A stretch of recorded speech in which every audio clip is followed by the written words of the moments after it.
James McAvoy has crafted one of the most prolific careers in entertainment, cementing himself as one of the best leading men in Hollywood. Let's break down this Scotsman's career all the way from its start in 1995 to now his latest release, Speak No Evil.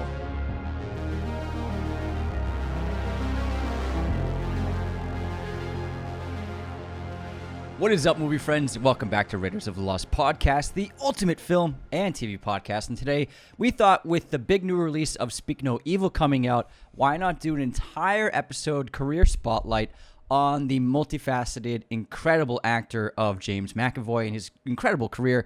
James McAvoy has always been one of my favorite actors. We really got a sense for him with Wanted, with Atonement, and then he blew up after that. He's become, in my opinion, not just one of the most talented actors working today, but a reliable leading man in huge movies and in small independent films. He's also probably the most talented actor to not receive an acting nomination for an Oscar. Yeah. James McAvoy has 0 Oscar nominations, which is really surprising given the breadth of work he's done and the range of genres he's worked in. I'm sure he's going to win one someday. He's got the talent to win multiple. It's just surprising to me that he hasn't even gotten that nomination recognition. But what's also even more surprising, he's had his hand in the Dune franchise, which we'll get into later. Oh, yeah. I got that written down. I love James McAvoy. He's one of my favorites. He's someone who I always show up for in the theaters just because I think he's a remarkably gifted actor. He can really do anything. And I'm excited to talk about his career. There's something about him that I feel everyone likes. James McAvoy, he's got a great screen presence. He's very charismatic. He can kind of do everything. He can do drama, romance, comedy, action. He's really just built this incredible portfolio of acting, and his resume is just full of different chops from the craft, and he's done so many different kinds of films. And it's surprising to find out, eventually we'll talk about the Dune IP that he's been involved in, as well as other IPs like X-Men, but getting his roots in TV really in the early 2000s, late 90s, working through BBC. He was on an early version of Shameless on BBC in England, which is obviously a hit show in Hollywood on HBO, I think it is. So he's got a great origin for his career where it started, as well as doing a lot of theater and stage work, but really, building this sort of, I feel everyman quality with James McAvoy, where he's not the biggest, most, shredded, typical leading man look. He's obviously a good-looking guy, but he often got cast in a lot of quirky, geeky roles. For example, he got cast in Wanted because the director wanted someone who looked geeky. An everyman, yeah. He looks like an everyman in a lot of ways. And I feel like he fits that bill that a lot of people connect with. I think that's similar to Bruce Willis. For so long, he was sort of this everyman. How did this guy become a leading man action star? Because he just is a guy. He's just charismatic and a magnificent presence and so talented. And every time he's in a movie, I'm so ready to watch. And I was so excited to see Speak No Evil. Mm-hmm. And we got to see him do a Q&A at the end of the film after we saw it at Universal. And I can't wait. I think we're going to open this up with a spoiler-free review of Speak No Evil. Yeah, I thought since it has just come out, why not just do a quick spoiler-free review of the film, give you our initial thoughts, then we'll get into James McAvoy's entire career and break it down beat by beat. And I also, speaking of the interview in the Q&A we saw in person, he's one of my favorite actors' interviews that I like to watch. I love watching actor interviews, and I love watching director interviews. And he is someone, and I've seen so many interviews of him, he just is like a down-to-earth, just a guy. He's not putting on a show. He's not putting on a facade. He really is just like no bullshit. He just doesn't, he's himself. You can tell. He's very authentic, and that's pretty rare for movie stars to be just completely open and just be completely honest with who they are in the press. He's very down to earth, but also raunchy at the same time. Yeah. You want to hang out with him. Great humor, really funny guy, even making some crude jokes that weren't like offensive or anything, but that were just very funny in front of a crowd. Yeah. So I think he's not afraid to be himself, which is another reason why I've always been drawn to him. He doesn't have there's that press performance that actors can have. Like they're putting on like the press media face, you know what I mean? It doesn't have an immaculate record, but also something about James McAvoy that I think adds to his star power or sort of allure is he's a pretty private person. He's not in tabloids. He keeps his family life to himself.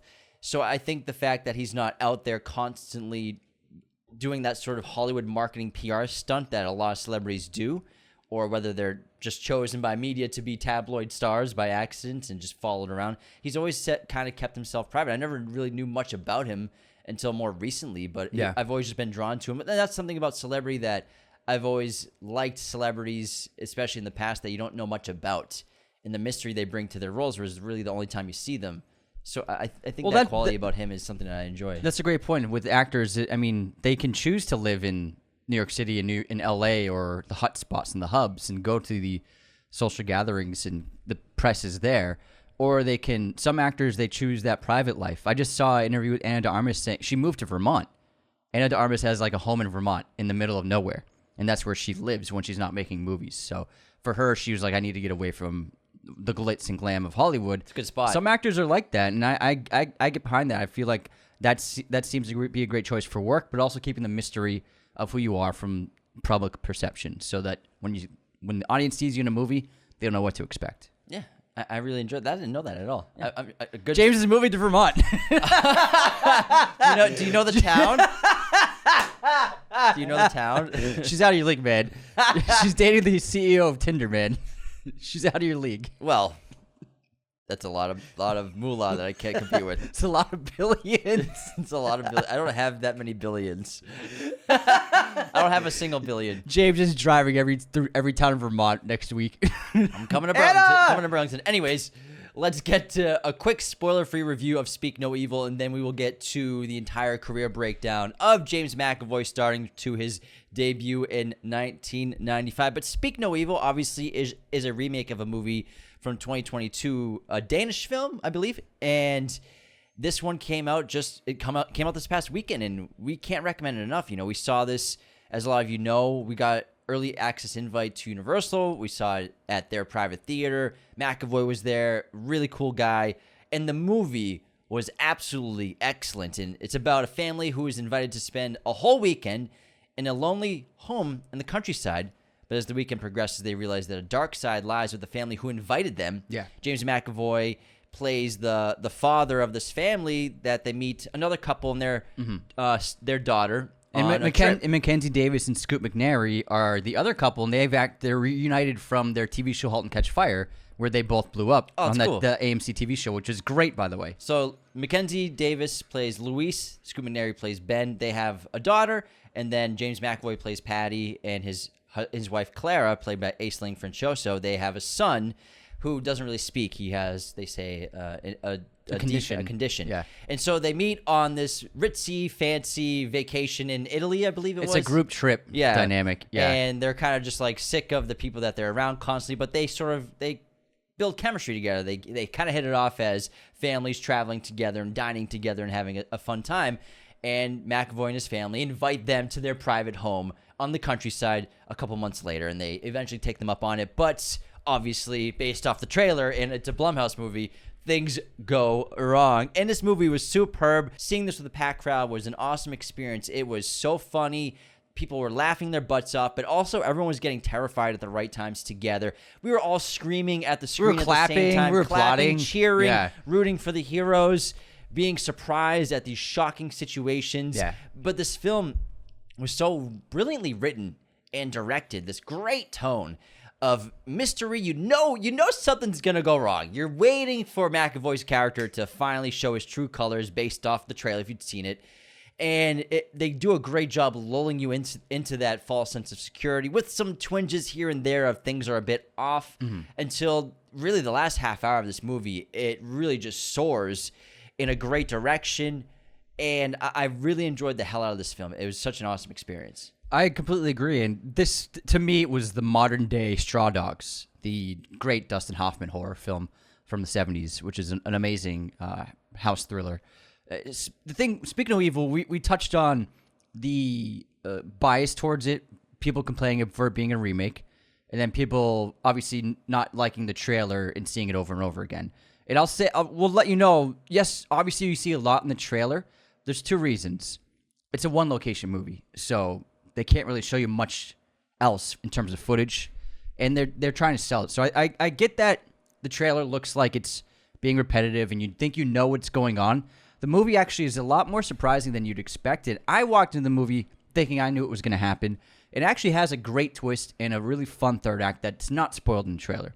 So I've spoken to a lot of people, and they've been concerned that, like, I feel like I've seen the movie in the trailer. That's not the case. There's a really great story there. It's an old school kind of thriller. It's just a bunch of people in a home. It's just, I love the small scale of it.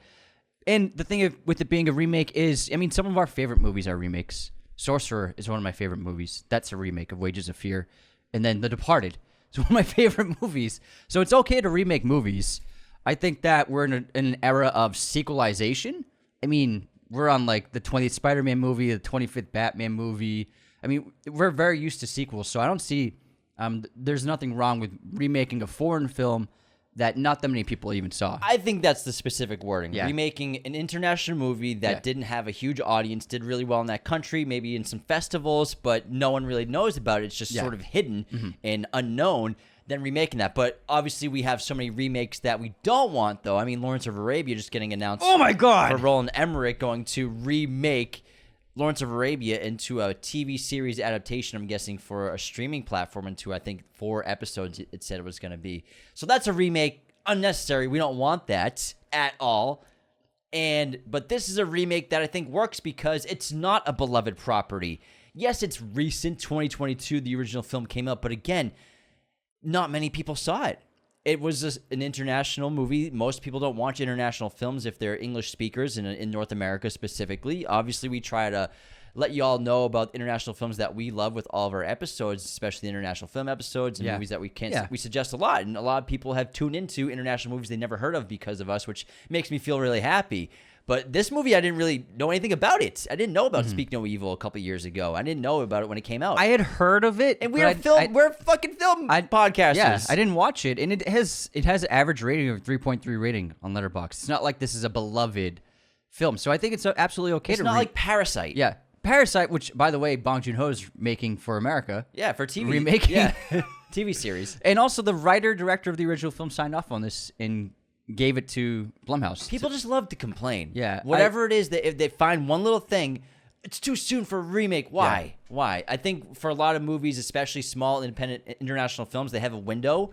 Yeah. And if that window, they don't capture the world, then it's gone. It disappears forever for the most part. Yeah, it's an odd response. I understand it. I get both reasons. But again, the trailer, like, you got to understand, like, it's a one-location movie. There's only so much they can put in the... They have to put a lot in the trailer because all the footage is right there. So I get why people complain and aren't happy with the trailer, but again, that's all they have. There are so many great moments in the movie that I did not see at all in the trailer, and that's why I think it was such a great audience theater experience. We had such a good time. And again, the performances are really terrific. Obviously, McAvoy brings so much to this movie like he does with all of his movie roles. Patty is a really complex, well-thought-out, well-developed character. You know, I read that he did a lot of powerlifting and bodybuilding to try to get as big as possible, specifically in his traps and back area to make him look very imposing on camera, similar to the Beast with splits. He did Olympic lifting for this. And so he's obviously phenomenal, and when he finally shows his true colors to the audience and the characters, it's really a sight to behold. Mackenzie Davis is also a great scene stealer in this film. She's a really strong character, the mother of this family. Scoot McNairy is always reliable in every role he's in. He's a kind of a low-key favorite of ours when it comes to side characters in a lot of movies. He's one of those more underrated actors that you see in a lot of films, but never really has too many leading roles. You're right. That's a great way to put it. He is very reliable. Aisling Franciosi is great as Clara, who plays the wife of Patty. And then really great child performances from Dan Hugh, who plays Ant, who I'm assuming is... actually, I don't want to spoil the movie by saying... Ant, who plays Ant. Like me. Ant. And then Alex West Lefter, who plays Agnes, the son of Luis and Ben. Yeah. Great child performances. Those kids brought it in every single scene. So a small cast. Besides the family, there are 2 other characters in this movie, and that's it. That's the entire film, basically. Yeah. And it's just a fun time. It's a fun horror film. I had an absolute blast. I'm just straight honesty. This is one of my favorite theater experiences of the year because the entire crowd was alive, the entire film. It was really wonderful. Blumhouse, I mean, they know what they're doing specifically with horror. The thing with Blumhouse, we talk about how successful this studio is. One of the most successful studios working today. Most of their movies hit. Most of their movies, they're actually making profit when majority of other studios, it's more 50-50 or losing profit on movies. Sorry, Lionsgate. Lionsgate's having a tough year. And, I mean, you'd be surprised how much money so many studios lose on their movies. But Blumhouse has figured out a great method. And, you know, they go low budget. Low budget, really solid horror with really good directing. Of course, they have... With Blumhouse, I feel like they have 2 classes of movies. They have They're shooting shots low budget that decent scripts will see if this works or not, which can be a hit or not usually a great film. But then they have another class of movies that they're always really good. They're always really well made. The Invisible Man, Speak No Evil. They have a great Get Out. Yeah, exactly. They have a great eclectic filmography of movies that are low budget horror that are terrific, so well made, crafted brilliantly, and I think Speak No Evil clearly for us has entered that realm. Yeah, it's a fun time. We recommend checking it out, and I think that you'll be pleasantly surprised if you give it a chance for sure. Don't see Uglies. Yeah, go watch Speak No Evil. Wait, which one's Uglies? the new dystopian The young adult one where yes. young people are automatically assigned for cosmetic surgery when they hit like 16. Wait, that's what it's about? Yeah, it's a society where everyone has to be attractive, and it's a 1 rating on Letterboxd. I wonder what the metaphor is. McG directed it, so you know it's good. Goodness. Well, yeah, I'm not going to see Uglies. That's such not a great title for a book or a movie. I don't know. So yeah, it's a book, and then it's a YA novel. And, okay, well, I'm sure. I don't know when it came out. I never really This week heard of it. No, I mean the book. Oh, I don't know. I never heard of the book, but I'm sure some people like it. I'm sure some people do, man. Enjoy it. Enjoy the movie and the book if you do. But that's enough about Speak No Evil. Go see this movie. It's a hit. It killed at the box office its opening week and almost matched its budget already. So congratulations to Blumhouse and James McAvoy on this new movie. Speaking of, let's get into the man of the hour. Speak more, James McAvoy. Not Speak No Evil. Stop it with these bad jokes, man. That's not a joke. That's just a headline. So obviously he's become a huge film star, but before we get into all his film roles, he actually started in TV with 2 pretty well-known IPs.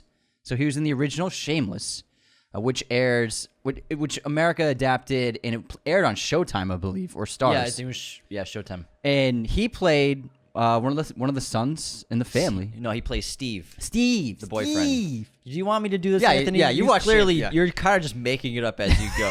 He's making it up as he goes. You don't see that. Don't you see that? That's a quote from the master. Jesse Plemons. Yeah, so Shameless, which obviously before his hit show was originally made in England and was on the BBC. This is actually a BAFTA-winning show as well. Mm-hmm. So James McAvoy played Steve, who was the boyfriend character, but also sort of like a moral Justin Chatwin's voice. character? Yeah, a moral voice for this crazy family, dating Fiona, same character names, obviously, but he played Steve in the original version of Shameless. So that was a big show for him, but also another huge show for him. Well, real quick about Shameless, I saw he did an interview about it, breaking down his career, and he said that pretty much most of that show, they were improvising everything. And there were scripts, but they weren't really that written. And he was actually improvising a lot of what he did. And he said that when he watched the American version, he wanted to see what it was like, and he watched the first episode, and he saw that the guy playing his character was doing scripted what he did in the first season, and he's like, I improvised all that stuff. Now let's get into the next IP, which has become absolutely massive in the world, that James McAvoy got an early start in his career in. We're talking about the TV adaptation of Children of Dune. James McAvoy starred in a Dune miniseries in 2003 called Frank Herbert's Children of Dune, playing Leto Atreides II, who is the son of Paul Muad'Dib Atreides and Chani. This 3-episode TV series premiered in 2003, was produced and premiered on the Sci-Fi Channel. I remember trailers for this. In the United States. Children of Dune is the 3rd book in the franchise written by Frank Herbert. It follows Paul's sister, Alia Atreides, who's the main character in the book, but as well as the 2 young twin children of Paul and Chani, who are named Leto II and Ghanima. So in the book, the original Dune book, Chani and Paul have a son. His name is Leto. He's killed by the Harkonnens in far away from them, in a different part of the Fremen world, in a different part of the deserts. And so he's only one. He gets killed by the Harkonnens. And then Chani and Paul, obviously, I mean, this is an old book. I'm not spoiling anything here, guys. They have twin children, brother and sister, fraternal twins, Leto and Ghanima. I'm guessing these are going to be story beats we're going to get in Dune Messiah. Well, it has to be. It has to be. But they did change it up a lot in the first movie where Chani didn't have a child. I was expecting them to have... I remember when we were theorizing what Dune 2 would be like, I think one of us, maybe I said that maybe it's going to be a flash forward and they have the kids. already. They've already had the kids, but then obviously that's not what happened. It was fine. I didn't mind the change. Yeah. Watching it the first time, I was waiting for it to happen. I was like, where's the kid? Where's the little one? Where's pregnant Chani? Yeah. It was just fine. But obviously, if they do Dune Messiah, they gotta have Chani getting pregnant, and they have to do that. It's so important to the future of the Dune world. And obviously, if Denis does Dune Messiah, the third Dune movie in his world, and he's going to set it up for it to be continued, which I'm sure Warner Brothers and Lionsgate want him to do, like leave breadcrumbs for future filmmakers to continue the story. And to set up Children of Dune, they have to have Chani pregnant. Have you read Children of Dune? Yeah, I've read the first 5, so I've read all the way past God Emperor. And what's the next one? I can't remember what it's called. Nerd alert. Dune Messiah, Children of Dune, God Emperor. Gotcha. And so Children of Dune is the third book. The third book in the franchise. Gotcha. And so again, it's the children of Paul and Chani are the leads along with Aaliyah. I looked up the guy who played Paul, and I was like, that's not Paul. Yeah, I mean, He's it was blonde. Sci-Fi Channel. Yeah, it was I it was get it, yeah. 2003. Susan Sarandon's in it. Yeah, I saw that, yeah. She plays a Bene Gesserit. Yeah, it's pretty great. Yeah. And if you know the book, and if you watch the trailer or if you've watched the show, Leto goes through a crazy sequence of transformations in the story in the book. Oh, really? And they actually captured it in a pretty cool looking way for a low budget sci-fi show. Nice. In 2003 with the Dune Children of Dune series. So I mean, that was huge for him. That's massive for the career, and this led to actually a major audition for James McAvoy, which could have, I think, really changed his career path going forward. Well, actually, before you do that, can we talk about another TV show that he did? Yeah, I'm not aware of it. Called State of Play. So State of Play was a TV miniseries on BBC, and it won 3 BAFTA awards. Damn. And so he did this back in, I believe it was 2003. Oh, as great well. cast. Yeah, incredible cast. And Kelly MacDonald, David Morrissey, Kelly Bill MacDonald's Nee, the lead. Benedict Wong. Great cast. So it's about a government conspiracy and politicians and mistresses and murders, all that, espionage. And he plays a journalist in this movie. This was a huge casting for him because this was probably the biggest thing he'd done to that point.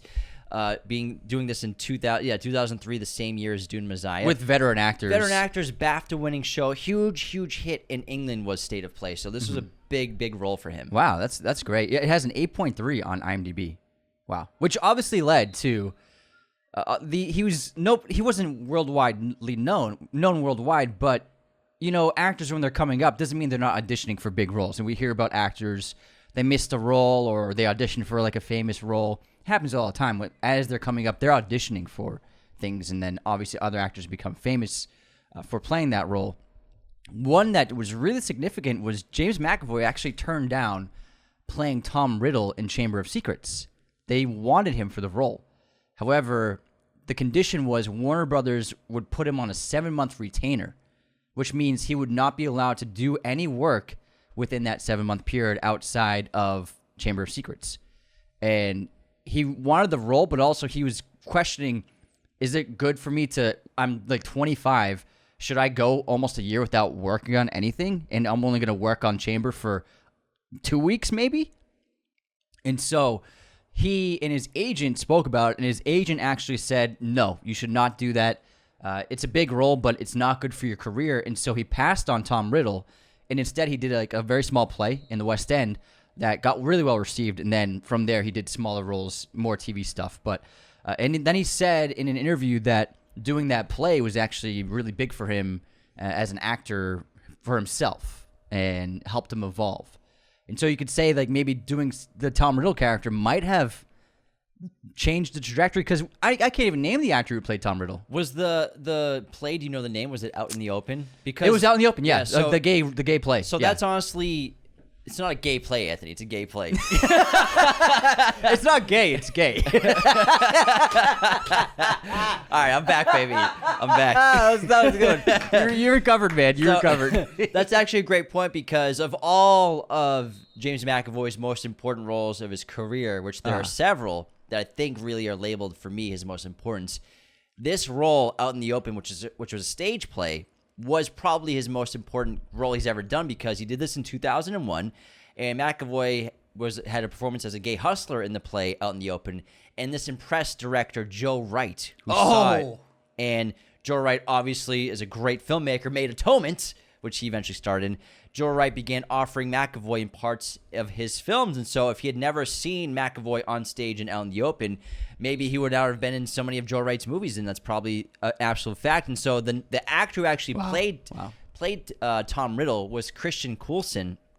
And honestly, I forgot his name too. He hasn't really been in much.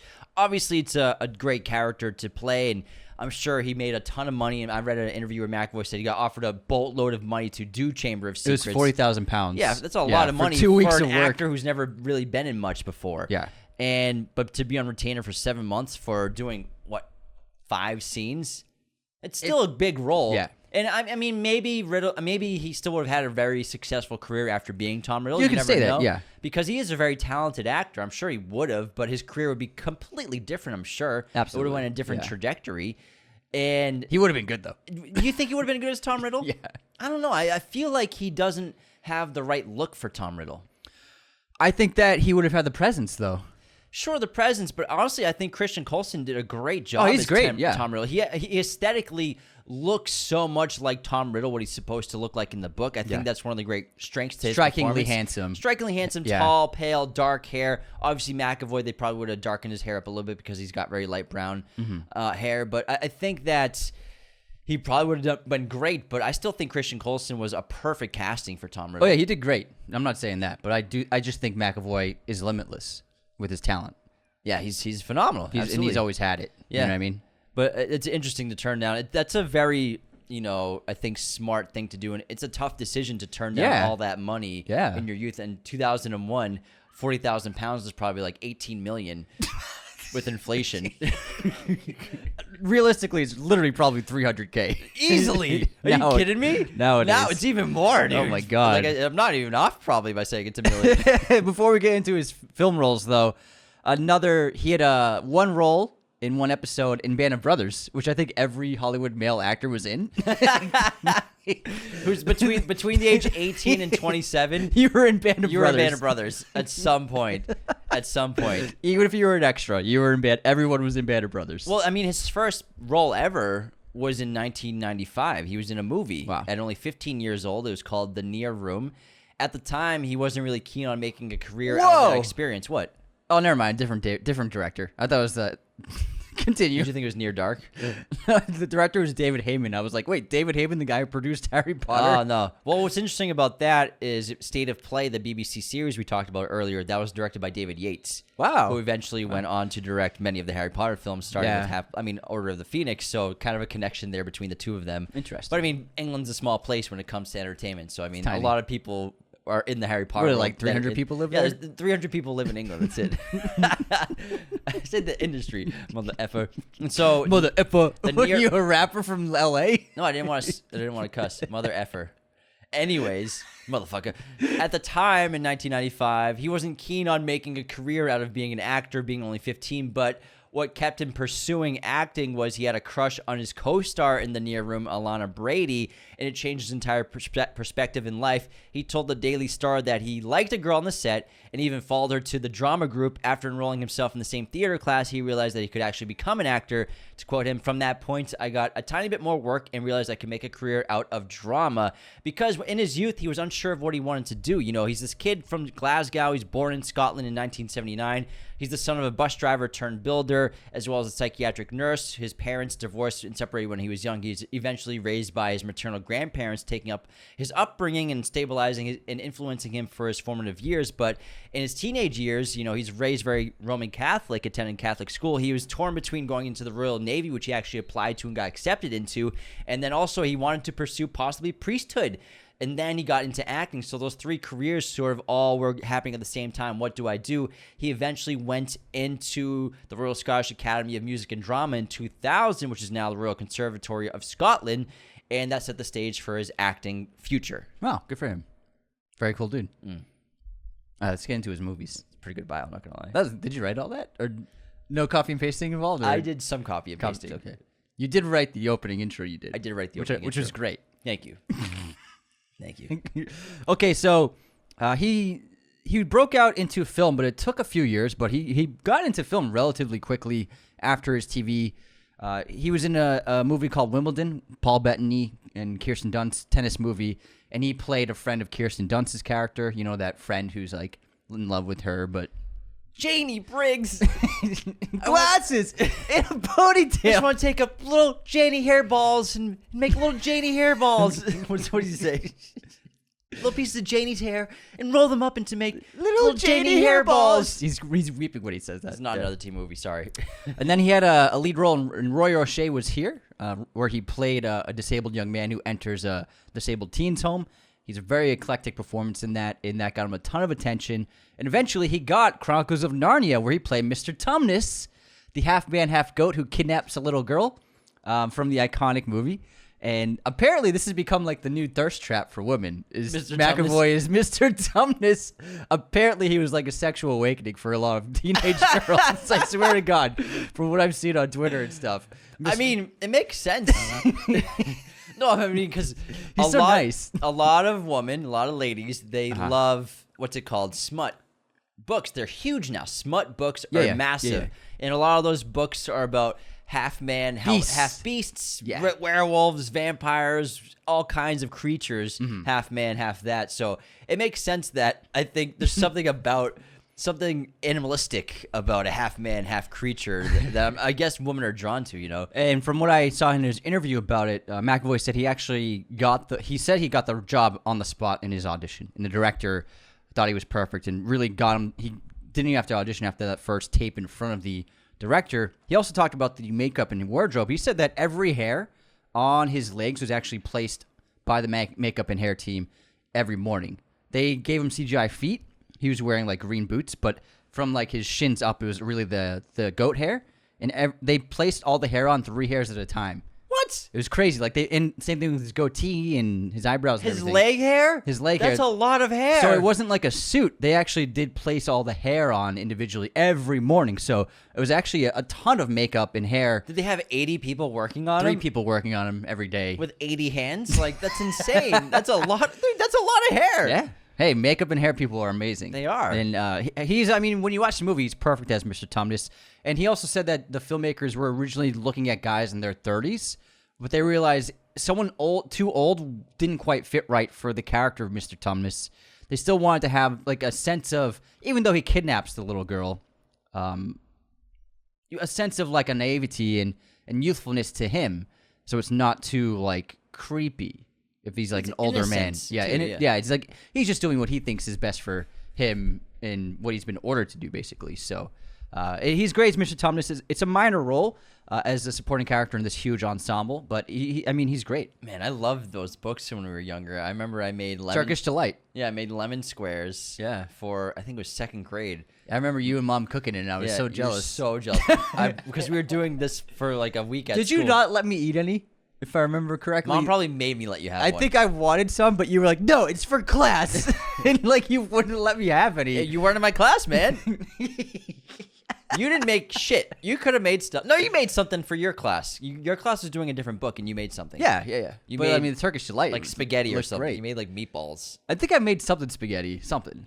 Were you reading? I can't remember. The Godfather. We read Wise Guys in 2nd grade. So I told him, go fuck your mother. Bing, bang, bow. Bing bong. Henry. So, but I can clearly remember you making Turkish Delight with Mom. Yep. And me being left out, being super jealous. Mom and I like to do stuff without you, Anthony. We would do stuff like that all the time. Like what? We'd make Turkish Delights. We would just one time. What else did you do without all me? kinds of things. Oh, yeah. Go to Sears. I would always be at Get Sears. some cargo pants. The amount of pairs of cargo pants I went through in my life, in so my many youth. extra unused pockets. I would never wear cargo. I haven't worn cargo pants in 10 years. No one's gotten a hand job in cargo shorts since Nom. Super bad. All right. Anyways, let's Cargo move. shorts are huge in New England. Oh in yeah, Boston. everyone had them. Massive. Everyone had them. I Cargo think people shorts still wear them, but they were I'm sure people still wear them. They were huge in the 2000s. Yes. And growing up. So it's an interesting time. If you didn't have 7 unnecessary pockets in your shorts, you were not cool. It's like the bigger the pockets, the cooler they were. Yeah, you could if you could put your Pokemon cards in one. You can actually put your Game Boy, like those lower thigh pockets there. Imagine you could fit your Game Boy in there, fit some bubble gum. Could hide your weed in there. Some cigarettes, some Parliaments, Marble Lights. All right, let's move into... This is just Boston, guys. Pokemon and cigarettes. Let's move into his first widely acclaimed film with The Last King of Scotland, which is an Oscar-winning film for incredible lead performance by Forrest Whitaker, who played Idi Amin, who was a dictator in Uganda. And then Kevin MacDonald directed this, great, fantastic director. And James McAvoy ended up playing the dictator's physician, who he ended up basically forcing to help become his advisor because he was a paranoid leader. And he couldn't trust anyone. He couldn't bring himself to trust anybody. And so he ended up trusting this outsider who was played by James McAvoy. I remember clearly seeing this with Dad when we were like teenagers. Yeah, I remember we saw this. And really being blown away by the film. Whitaker is amazing in this movie. He won an Oscar, deservedly so. But McAvoy holds his own really well. He played Dr. Nicholas Garrigan. This is an amazing film. It's brutal. It's entertaining. It's very gritty. And it's so well done. I think that Whitaker, from what I've read, he went full method. I saw a David Oyelowo interview, and he said that Whitaker was horrible to be around. He said when he got to the hotel before filming, he saw Forrest Whitaker in the lobby. He goes up to him. He's like, "Forrest, how are you?" And Whitaker goes, like literally like that because he was in character. And that must have been intimidating to work with every day is for James McAvoy, you know what I mean? This young guy, and you're working with the guy who is locked in, like Whitaker, playing a very scary individual. There's some brutal scenes in this movie of great acting from McAvoy, showing that he had the stuff to be in the room with someone like Whitaker's caliber. Yeah, he brought so much charm to that role, too. A lot of sweat as well. So sweaty. That whole film is it's a tough watch because as the character goes into this world of being this physician, this private physician for this dictator, thinking that he's a good man and that he's not involved with many of the terrible things that are happening in the country, he learns eventually that he does have a hand and blood is stained all over him, really. And he sort of has to escape and get out of the country and get away from his private situation with this dictator. And it's a crazy true story, so well acted, and it's just really great performance from both McAvoy and Forrest Whitaker. Can't recommend The Last King of Scotland enough. I think that was the first movie, if I remember correctly, that we saw with Dad that had a pretty risky sex scene in it, and like sitting next to Dad with the sex scene happening at like 15 years old. I clearly remember feeling very uncomfortable next to him. All right, next up, Were you getting all hot and sweaty? Yeah, I was getting hot and sweaty. It's pretty weird. Something's happening to me. All right, after this, great. There's also a great joke in that movie. Well, a lot of really good jokes, but one of my favorite joke scenes I think ever is where they think that the dictator's dying. Thinks he's like having a heart attack or something. Oh yeah. And he can't figure it out. He's in immense pain and is just feeling horrible. He's in his room. And then McAvoy, the physician, he goes in there. He's like, "Is everything okay?" He's trying to figure out what's wrong. He's like, "I think I know what's wrong. Just hold still." And then he starts pushing on the side of his stomach. And he lets out a huge fart. Yeah. It's a really, really funny moment. Yeah, it's great. Also, something insane happens to McAvoy's character. It's unbelievable. It's grisly, man. Yeah. It's grisly. All right, after The Last King of Scotland, McAvoy did a string of rom-coms with Penelope, with Christina Ricci, where she plays a woman with an extremely long nose. She keeps covered up, and she's afraid to go out in the world. And he plays her love interest. A very cute little rom-com. Then Starter for 10, a European rom-com. And then Becoming Jane, which is a fun romance about Jane Austen before she was famous, when she was a budding writer. And he played love interest in that film as well. So he kind of went in this trajectory of playing, the nice, sweet, comedic guy. He has the charm and stuff. Yeah, he's a really charming guy. He's good in all the movies. He's very good in all the movies. I forgot about Penelope. I remember liking that movie. I remember when that movie came out. It's sweet. I like Starter for 10. It's a great cast. Yeah. Excellent cast. I think it's a bunch of students. Cumberbatch is in it. Yeah, Cumberbatch is in it. Alice Eve, Rebecca Hall. Mark Gatiss, James Corden, Dominic Cooper, bunch of huge UK people. They were all students in a college, and it's like the friend group, basically. And then Becoming Jane, he's great in that. But then it was really 2007. This was his really big star-making year, and it's because of Atonement, which was... it's one of the best films in his filmography, same with Joe Wright and Keira Knightley. It's some of the best work they've all done. It was the emergence of Saoirse Ronan, being one of the youngest Oscar nominees for her role as Brittany. And this, for me, was like a big coming out party for who McAvoy was, because Keira Knightley was already Keira Knightley. Fucking Pirates of the Caribbean. She's the biggest actress in the world of her age at that time. Probably was, for about 10 years, the biggest actress. Yeah, I mean, between the Pirates movies and then the acclaimed costume dramas, she was like the UK's great leading of her generation. King Arthur, too. King Arthur, yeah, she's great in King Arthur. And Atonement it's a special film. It's incredible filmmaking and just phenomenal acting. The two of them are fantastic as the leads. They butt heads perfectly. Their connection is incredible. And he really showed the world what he was made of as an actor. It's one of the most heartbreaking films I've ever seen, but it's so well done. And the work that he did with Keira Knightley is so impressive. Some of the best scenes still to this day in his career are a couple of the scenes of his performing in this movie. And it's one of my favorite movies that he's done. It's probably my favorite Joe Wright movie. If you haven't seen Atonement, check it out. It was got a ton of Oscar nominations, although ironically, neither Keira Knightley or McAvoy got nominated for acting, even though they both should have, because they're phenomenal in the roles. One of the better long shots in wonders in like the last 20 years too. Atonement has an incredible wonder. It's like a 2.5 minute long shot. It's Dunkirk. Yeah, it's all over the beach leading inside the city. It's really phenomenally well done. They follow Robbie, played by McAvoy, throughout the desolation, the death, and the destruction of the city and everything. It's really incredible. And it's one of the films where there's that kind of film where a misunderstanding creates the conflict. And this is one of those where it's just like, oh my God, if people really knew what really happened, but lives are destroyed because of a misunderstanding. It's so expertly crafted, and his form as an actor greatly improved, and he's really wonderful in the movie. Let's talk about one of his first action movie, I'd say. So no, I mean, Mr. Tumnus is an action movie. Well, Dune. Oh yeah. He's got knife fighting in that. Yeah, so there's. Well, how would you know? You've never seen it. I saw photos from my research. I'm just kidding. You've never seen it. I've read the fucking book. Whoa. Have you seen the show, though? I don't have to. I know this. Then why'd you say I've never seen it? Why'd you have to bring that up? Because I wanted to test you to see if like you were lying about the knife fighting. I looked up the show. And I watched the trailer, and I looked at all the photos. Yeah. So I know he fights. Do you know what happens to later at the end? No fucking idea. I'll tell you after the podcast. It's okay. Crazy. It involves sandworms. Ooh. It's pretty wild. So, really, Wanted was the first big action movie that he did. That is just a glorified action movie. And he starred with Angelina Jolie and Morgan Freeman in this in 2008. And he plays Wesley Gibson, a young American slacker who learns that he is the heir of a legacy of assassins.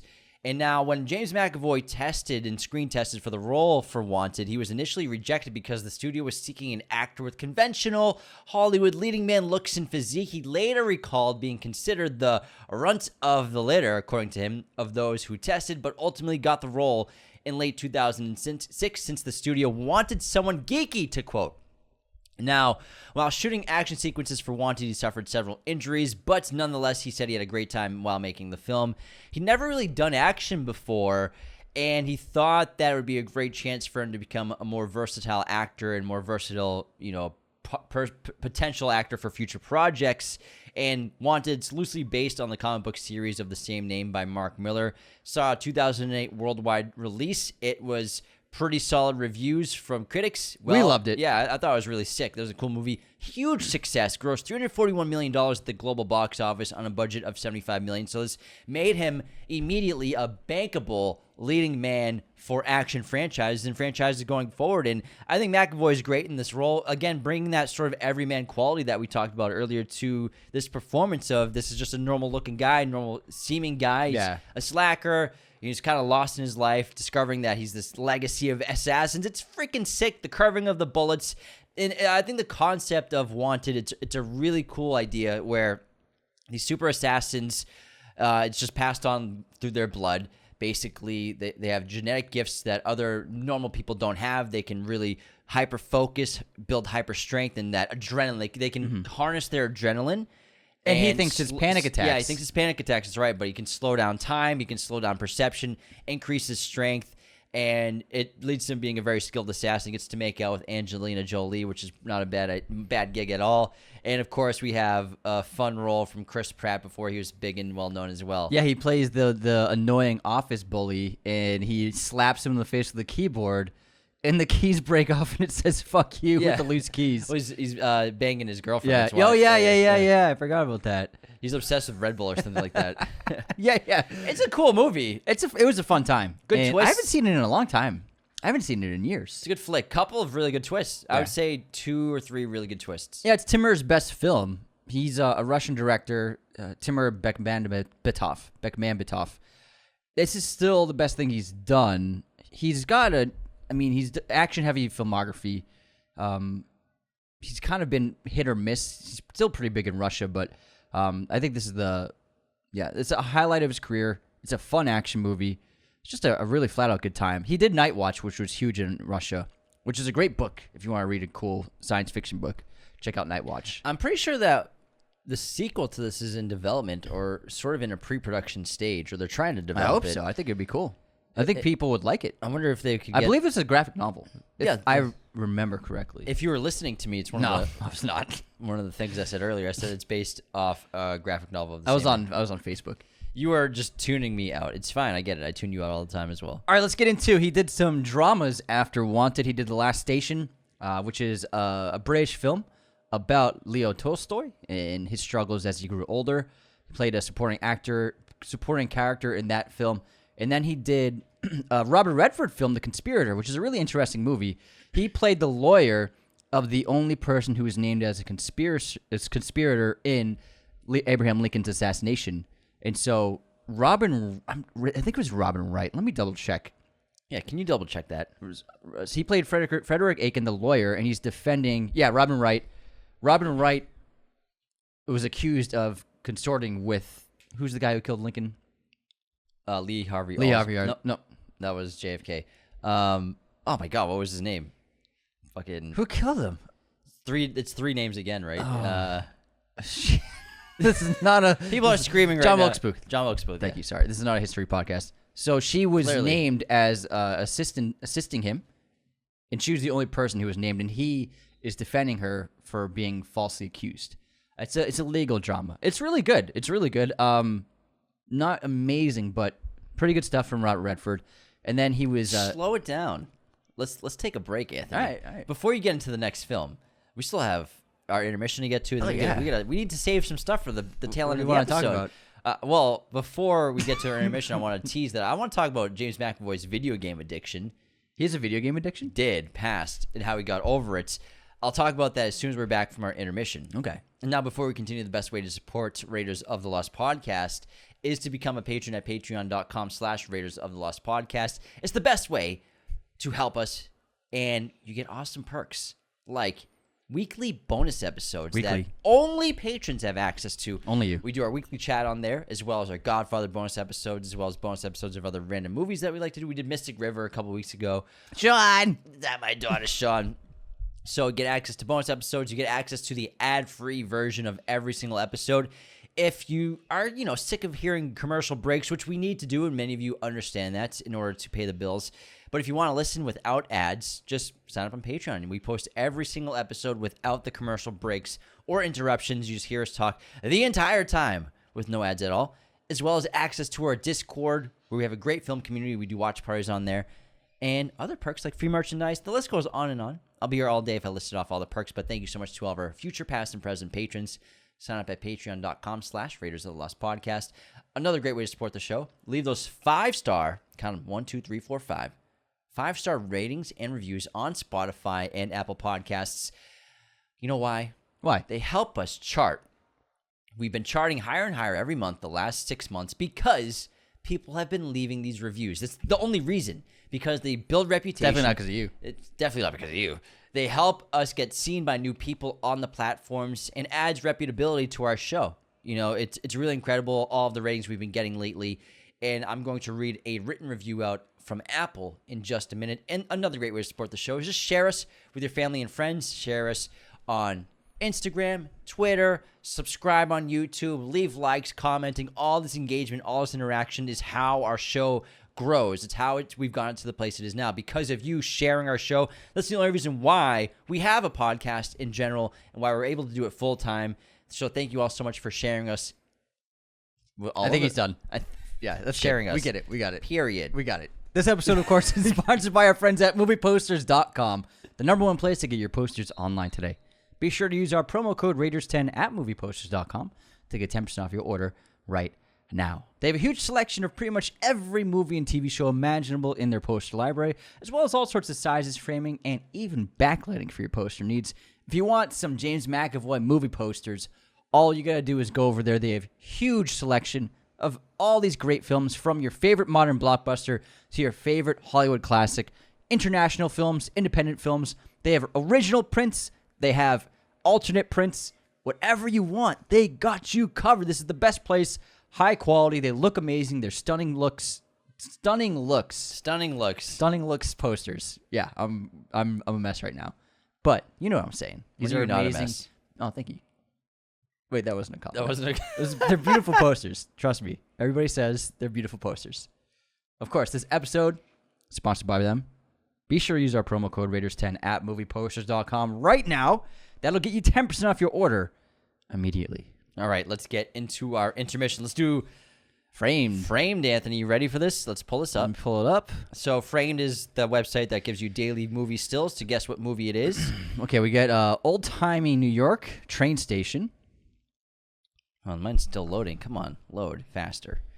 I'm gonna say the Untouchables. Let's see.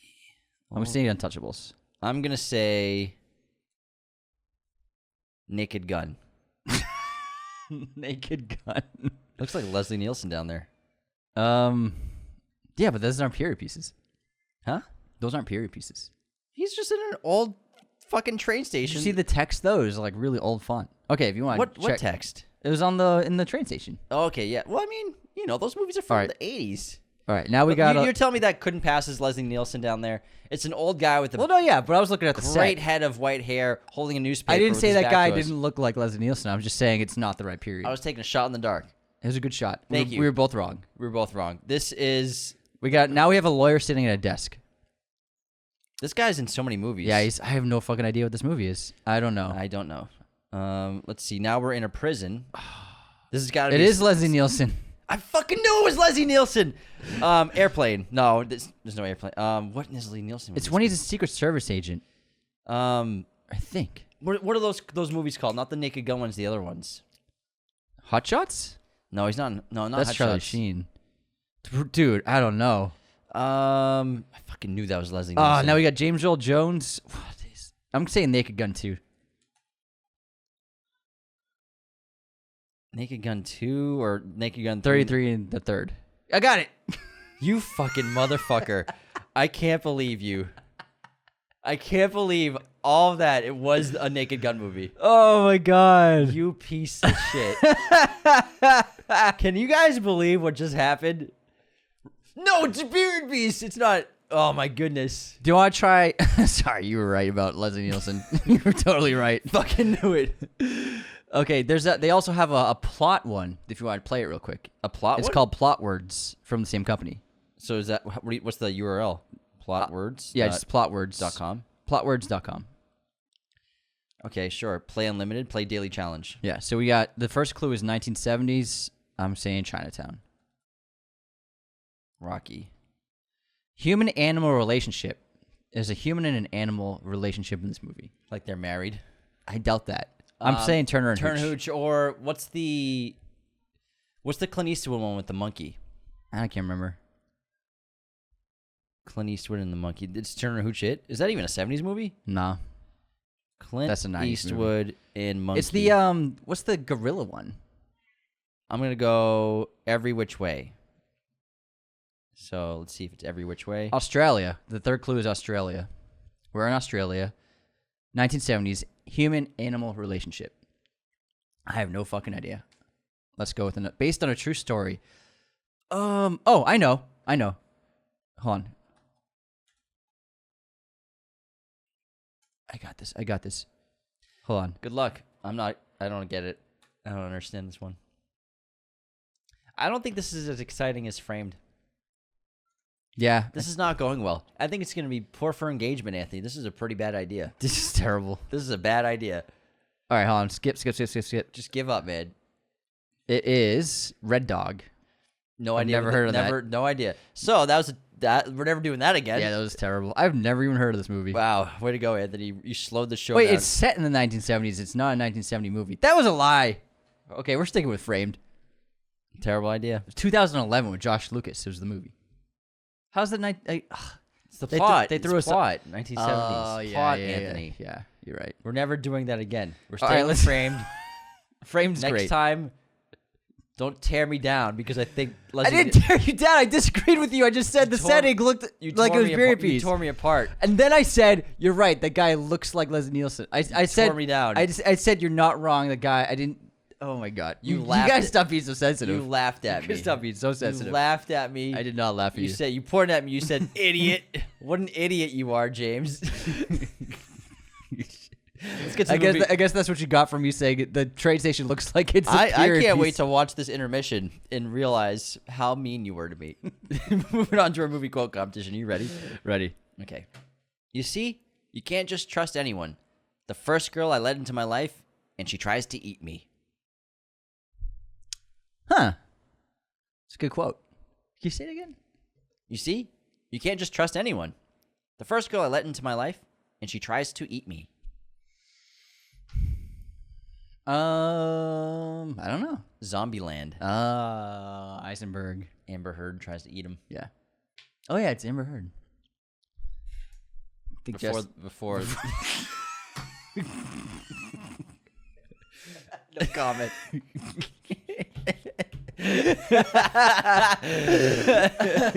He could have pulled her back then for sure. All right, here's my quote. But the horror was for love. The things we do for love like this are ugly, mad, full of sweat and regret. This love burns you and maims you. It twists you inside out. It is a monstrous love, and it makes monsters of us all. God, what is this? Say it one more time. That's a lot of words. I mean, all right, fine. You got somewhere to be? You fucking host a podcast. All you do is say words. I think I counted 28. It's more than 28. It's more You like, know what? more Fine. like I don't 40. know what no, it I is. got it. No, we don't want to. I want to help you. I don't want to burden you with having to say 13 words, Anthony. I'm saying it again. Save your voice. But the horror was for love. The things we do for love like this are ugly, mad, full of sweat and regret. This love burns you and maims you and twists you inside out. It is a monstrous love, and it makes monsters of us all. I don't know. Crimson Peak. Oh, It's a good quote. that was a good. Yeah, I've line. only seen that movie once. It's a good movie. Cool movie. Yeah, Yeah, I liked it. I've seen it a few times. Good for you. Congratulations. Just adding to the conversation. Have you said too many words now, though? My throat hurts now. Anthony hit his word count for intermission. Anthony, guess this movie release year. Law-abiding citizen. Gerard Butler. That's not the answer.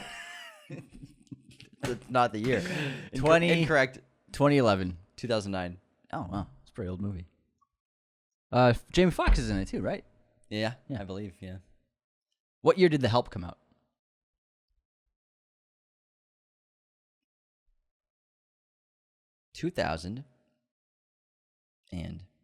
2011. Yes. Got it. Is it because I just said 2011? No, I was thinking about Emma Stone's career. Oh. You know, post Superbad, obviously, post Easy A, but before Gangster Squad, before all that stuff. Great deduction. Thanks. I appreciate Phenomenal. it. I feel like there's sarcasm in there. No. Why do you keep shaking your head and smiling at me? I don't know what you're talking about.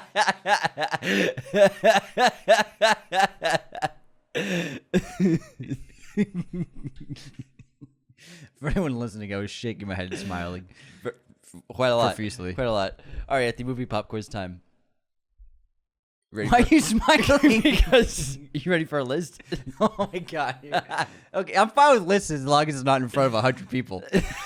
I'm totally fine with lists when it's just me and you in a room. How many members of the cast of He's Just Not That Into You can you name? Amanda Bynes. Amanda Bynes. Is that wrong? Let me double check. I'm like, You don't even know who's in the movie. no, I know who's in the movie. I just know that she's not, but I just want to double check because I'm Okay. like, wait, who's not? Can you tell me the synopsis of He's Not Just Not Into You? This is one of those sort of couples interlinking stories movies where it's Chicago. A bunch of couples are going through their situations where some are uninterested in each other. Like guys and people in their relationships are breaking up, basically. Amanda Bynes is not in this movie. Okay. I was thinking high school movie from the title, but now No. Now I'm getting a better sense for the movie. No. They're all adults, and it's like everyone's connected storylines. Yeah, and everyone in this movie almost, I think, has an Oscar nomination or win. He's Just Not That Into You. Reese Witherspoon. No. Natalie Portman. No.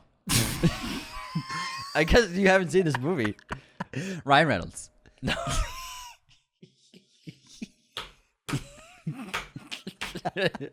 I thought you'd get.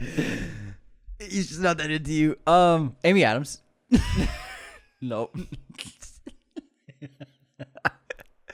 What year was it? 2009. Katherine Heigl. No. Jennifer Aniston. Yes, it was one. Jennifer Aniston. One. Okay. Got that. Who wouldn't be into Jennifer Aniston? Huh? Who wouldn't be into Jennifer Aniston? I'd be, Brad Pitt. Paul Rudd. No. I have no idea. Just give up. Wow. Okay, so ready for this cast? Yeah. Jennifer Aniston, Drew Barrymore, Jennifer Connelly, Justin Long, Scarlett Johansson, Ben Affleck, Oh! Bradley Cooper, Yeah, it's Justin Long. Jennifer Goodwin, and then Kevin Connolly. Oh, I just watched this. Apparently not. Like Justin Long has like the nicest apartment Yeah. in like downtown New York They all have for really some nice reason. apartments. Holy shit. I watched this recently. Yeah, it's Bradley Cooper and ScarJo. Justin Long and Jennifer Goodwin is into Justin Long, but he's into ScarJo. Yeah. Yeah. Yeah. Who's in like a relationship? Jennifer Connelly and Bradley are married, I think. Yep. Yeah. They're building their home. But Yes, he's yes, just yes. Not Dude, that into her. I just fucking watched this movie like late last year, I think. That doesn't sound like you just watched it. That sounds But like I just named all the plot points. No, but it sounds like you watched it last year. Yeah, late last year. You don't say, I just watched this 18 years ago. Well, I said I just watched it, and I realized I was thinking how late into the year we are. I was like, yeah, it's definitely not. Yeah. It might have been early this year. It's like I just had a slice of pizza in 2009. It might have been this spring. Wow. Yeah, I totally forgot about this cast. It's an insane cast. It's a sweet little cheesy rom-com. I like it. Also, everyone in this cast does not have an Oscar nomination. What do we got? We got Ben. We got E from Entourage is in this. Justin Long. Bradley, ScarJo. We got 2 acting nominations in this cast. I didn't say acting Oscar nominations. That's what you implied. That's what you're implying when you're talking about a cast. That's what you're implying.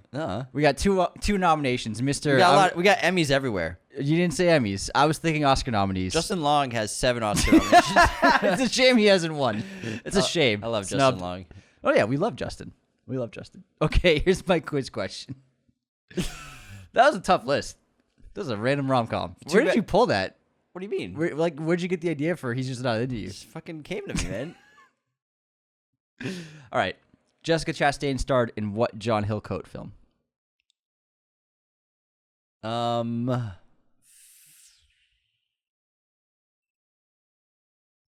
Good question. Only has one answer. And that's the one you want to get.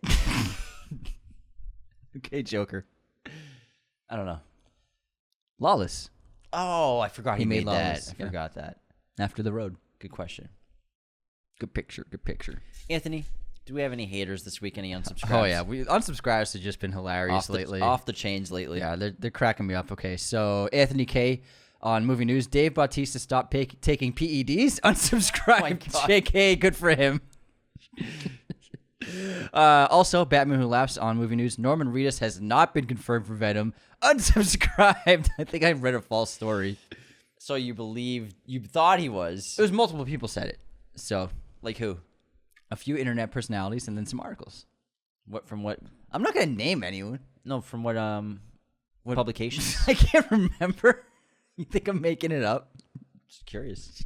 I never said it. No, I'm not saying you It was Collider and Oh, it was on Screen Collider? Rant, I think. I'm pretty sure. Collider's very reputable. Yeah. I think it was them. Not confirming. It was on Bellider. Cushy Mike, movie news. Phenomenal episode. Happy Gilmore theories were top notch, but you skimmed the brother group chat. Unsubscribed. Was it Pears or Paris, Brosnan? I wrote Pars, Brosnan. I swear, the Boston accent came out so bad. If you didn't listen to the episode of movie news, James called Pierce Brosnan Pars Brosnan. Paris Brosnan. Paris is literally just a PS. Paris Brosnan. Francesca, also on the movie news. I believe the Hot Ones host is named Sean. Unsubscribed. You called him Sam. Sorry about that. At least I got the S right. Yeah, you got. There's an S name. One syllable. He's Close a guy. enough. Yeah, you got it, man. Good for Sean. Brady wrote also, I'm not asleep yet, so sounds like a great time for Raiders. Unsubscribing. Love it. And then Boris replied, great point. Maybe it's time to unsubscribe. Be Raiders words. RO638. The twins are inebriated. Unsubscribed. Goodfellas? No, movie news. We were not. We did that in the Believe morning. it or not. Then Francesca. Oh, sorry. Double on Francesca. Then we got Walker. No weekly podcast about the Penguin. Unsubscribed. LLJK. Yeah, I don't think we're going to do weeklies for that. I mean, a bunch of other podcasts are doing weeklies, and also We have so much going on. there's a lot. I mean, yeah, We're making a movie in 3 weeks. yeah. We'll do a review of the whole season. Yeah. Yeah, We'll recap the whole season. yeah. We'll recap the whole season. Yeah. Yesenia. I don't know who's in the right here, so I'm gonna have to unsubscribe. It was on which episode? It was on Rear Window. Thank you, Yesenia. We know you're never going to unsubscribe for real. The both of you getting into a heated argument in the last half has me fucking dying. Unsubscribe. Doesn't matter the movie.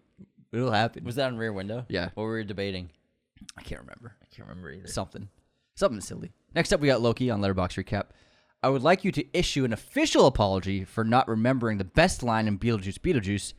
Just a reminder, it's bye fucker. Bye, fucker. Unsubscribe times 10. It's a good one. That results in an unsubscription.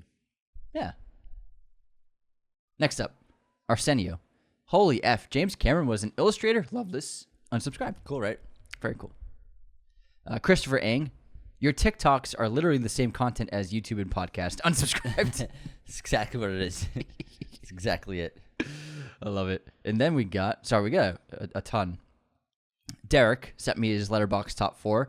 My new top 4 since I got skipped back in November. Sad face. Unsubscribed. Not the only one. Arsenio, to me, Aliens is the best film in the Alien franchise. Unsubscribed. That's it. We're all caught up. Thanks, everybody, for sending those in. They always crack us up. All right. Great 5-star written review from Lou Bug. Constantly in my headphones. 5 stars. These Nice. guys are amazing. I'm constantly listening to them over and over again. Sometimes I watch the movies they have reviewed so I can listen to the podcast afterward. I also love when y'all recommend movies to watch during the intermission. P.S. I want to unsubscribe because y'all have not done Little Miss Sunshine. But keep up the great work. Thanks, pal. Blue Bug, we'll try to get to that. That's a great film. I love really Little enjoy Miss Sunshine. Little Miss Sunshine. It's awesome. Thank you so much for leaving that 5-star written review on Apple Podcasts. We love to read them out. We're almost at 2,000 on Apple. We're at 1,946 ratings. Maybe we should change your tattoo to 3,000. That's kind of scary. That scares me a lot. 3,000 Apple ratings? It's going to take forever to get to 5,000. Okay, how about 4,000? 4,000, sure. We can knock 1,000 change it off. to 4,000? 4,000 Apple ratings. I'll get a Okay. tattoo of Anthony's choice. You got to start advertising it on social media. Yeah. Just make some videos in the stories every once in a while. Sometimes I'm like, maybe I don't want to. But I've You already have I've one. already committed. I'll get you something cool. It'll be cool. All right. Don't worry.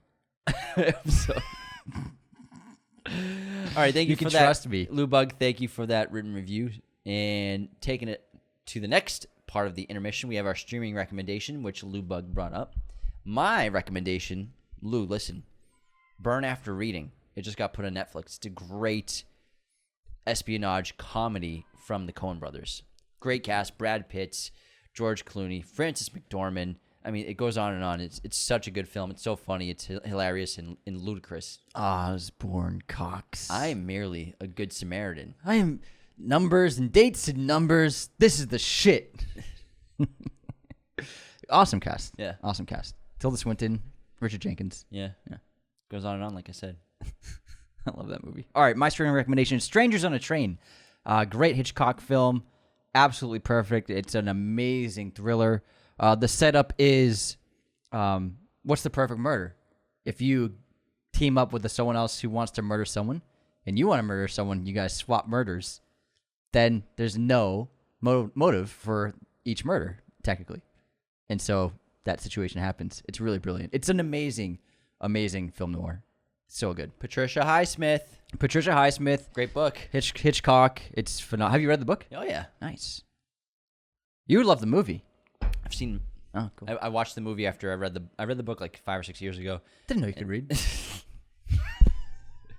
And then I watched the movie. It's a really good adaptation. A little different here and there, but It's very funny. still good. Very funny. Thanks. All right, let's get into our James McAvoy actor spotlight. And yeah. we're getting deep into the trenches of his film work. Well, hey, I teased something, remember? Oh, yeah. Tell us about the video game addiction. So I teased before the intermission that James McAvoy had a video game addiction. He had once been addicted to playing role-playing games such as The Legend of Zelda, Secret of Mana, and The Elder Scrolls IV Oblivion, which he quit after it began affecting his life. Now, McAvoy recalled in an interview that he had to actually burn his disc of Oblivion, the Elder Scrolls game, with a kitchen stove to get rid of his addiction to the game because he was playing it so much. It obviously was released in 2006. It's the 4th installment in the Elder Scrolls games, and he was so into it, like I said, he had to literally light it on fire to stop playing video games. You know why he had to light it on fire? Why? He wasn't memorizing his lines before set the next day. Oh, really? Yeah. So you can bounce off that? Yeah, so it was I believe it was for Becoming Jane. From what I remember, the interview I saw, and he said that he was playing every night and he was coming to set without having memorized his lines. Mm-hmm. And then he was like, okay, this has gone too far. I have to actually do my job. I've never played Elder Scrolls for Oblivion, but I know that a lot of these role-playing games can... No, I don't know about that. I'm sure some people think it is. You know, I'm sure it's great. But there's a lot of those role-play games that you just get engrossed in. You dedicate like years into. So it's just one of those games that the plot you can follow, but you can also just escape the plot and just not follow the plot and just get pinpoint anywhere in any time period of the map or in the world. So it's open world. So I understand how you can really just you can escape, lose yourself. You can lose yourself in games like that, which is it's tough to get out of. But when you can just escape into the world and your world is fantasy, your world already is escapism. I can kind of understand the draw, specifically, I guess, for an actor to a game like that. It makes a lot of sense to me that they would be so taken over by it. Mm-hmm. Yeah. But I'm glad he got his shit together and was able to focus on acting and focus on his job. If it's affecting your work, then you need to cut it out, whatever it is, whatever the addiction is. All right, let's get into his biggest casting in his career. And it's got to be Charles Xavier in X-Men First Class. Made him a global star who's already pretty well known, well respected, but X-Men made him a big-time movie star. Starring opposite Michael Fassbender as Magneto. First of all, perfect pairing, the two of them. They really make that movie work. There's so much great chemistry. And they have a real true friendship that you see on screen. But he was an ideal casting for Charles Xavier, who played it. He played it 30 years younger than Patrick Stewart. And I saw an interview where he said at the time he was kind of broke and he wasn't getting very big movie roles. And he's just coming off of The Conspirator, The Last Station, didn't perform well at the box office. Romeo and Juliet. Romeo and Juliet was his last film as a voice acting role. And so he said that the X-Men role got put out to him and he said yes to it within 30 minutes because the soundstage they shot at was 40 minutes from his home where he lived, and he had just had a baby. And so for him, it was like perfect situation where he said he was a huge fan of X-Men, and he loved the idea of playing Charles Xavier, and the entire film was going to shoot basically in his area. So he didn't have to like travel far away from home and live away from home, having just had a child. And so it just all fell into place for him. And it worked because he's phenomenal as Charles. Patrick Stewart defined the role, but then McAvoy brought so much to it in terms of the charm, the charisma, a younger version of the character. What was he like when he was in his 20s? I like how he's a womanizer. I like how he uses his gifts for, personal gain sometimes to help hit on women. And he's more loose, and he's more free and free-spirited, I would say. And he's got a moral compass, but it's not as clearly defined as it is from the Charles that we know from the other X-Men movies. His morality is not completely always tonally right. And so in these origin films, he finds his morality that we know to be the ultimate good that Xavier always had. He is like a beacon of hope and a beacon of morality in the X-Men movies. And young Charles didn't have that until, honestly, after at Days of Future Past. Yeah, and the origin of his paralysis and how it was caused by Fassbender's Magneto. And their friendship, their chemistry is phenomenal, like Anthony said. And Fassbender and McAvoy, I could watch them all day. You know? And especially, I missed those press tours. They were great. They're great together on camera for interviews. And I think they both just brought something new and fresh to both those performances and both those characters. To prepare for his role for Charles Xavier, James McAvoy actually shaved his head. He soon learned, though, that the filmmakers wanted Xavier to have a full head of hair in the prequel. Throughout the first month of filming, McAvoy had to wear hair extensions. But then he finally shaved his head for X-Men Apocalypse in 2016. So, I mean, it makes sense. I'm playing Charles Xavier, I better shave my head.